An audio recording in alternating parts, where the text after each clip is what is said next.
പായം പഞ്ചായത്ത് 19-ാം വാർഡ് ഉദയഗിരിയിൽ block panchayat Vallithode division സ്ഥാനാർത്ഥി ശൈലജ ദിനേശൻ വിവിധ കേന്ദ്രങ്ങളിൽ പര്യടനം നടത്തി.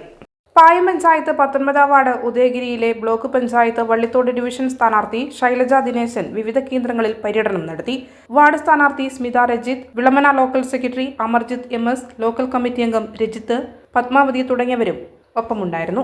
വരുന്ന ഡിസംബർ 11-ാം തീയതി നടക്കുന്ന തദ്ദേശ സ്വയംഭരണ സ്ഥാപനങ്ങളിലേക്കുള്ള തെരഞ്ഞെടുപ്പിൽ ഇടതുപക്ഷ ജനാധിപത്യ മുന്നണി പായം ഗ്രാമപഞ്ചായത്തിൽ 19 വാർഡുകളിലേക്കും അഭിമാനകരമായ വിജയം നേടാൻ കഴിയുന്ന സ്ഥാനാർത്ഥികളെയാണ് അണിനിരത്തിയിട്ടുള്ളത്.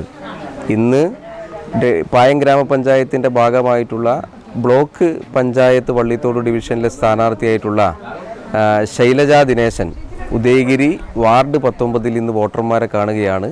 അതോടൊപ്പം തന്നെ 19-ാം വാർഡിലെ ഇടതുപക്ഷ ജനാധിപത്യ മുന്നണിയുടെ പ്രിയങ്കരിയായിട്ടുള്ള സ്ഥാനാർത്ഥി സ്മിത രജിത്തുമൊപ്പമുണ്ട്. എല്ലാ വീടുകളിലും കയറി വോട്ടർമാരെ പരമാവധി നേരിട്ട് കണ്ടുകൊണ്ട് അവരുടെ സമ്മതിദാനാവകാശം ഏറ്റവും ഫലപ്രദമായ നിലയിൽ ജനക്ഷേമ വികസന പ്രവർത്തനങ്ങൾക്ക് നേതൃത്വം കൊടുക്കുന്ന കേരളത്തിലെ ഇടതുപക്ഷ ജനാധിപത്യ മുന്നണി സർക്കാരിൻ്റെ വികസന പ്രവർത്തനങ്ങൾക്ക് നാടിൻ്റെ ആകെ പിന്തുണ അഭ്യർത്ഥിക്കുകയാണ് ഞങ്ങളുടെ ലക്ഷ്യം. പായം ഗ്രാമപഞ്ചായത്തിൽ ഇടതുപക്ഷ ജനാധിപത്യ മുന്നണി 19 വാർഡുകളിലും വിജയിച്ചു വരുമെന്ന ശുഭപ്രതീക്ഷയാണ് നമുക്കുള്ളത്. ഇരട്ടി ബ്ലോക്ക് പഞ്ചായത്ത് ഇത്തവണ തിരിച്ചുപിടിക്കാൻ ആവശ്യമായ പ്രവർത്തനങ്ങൾക്ക് നേതൃത്വം കൊടുക്കുകയാണ്.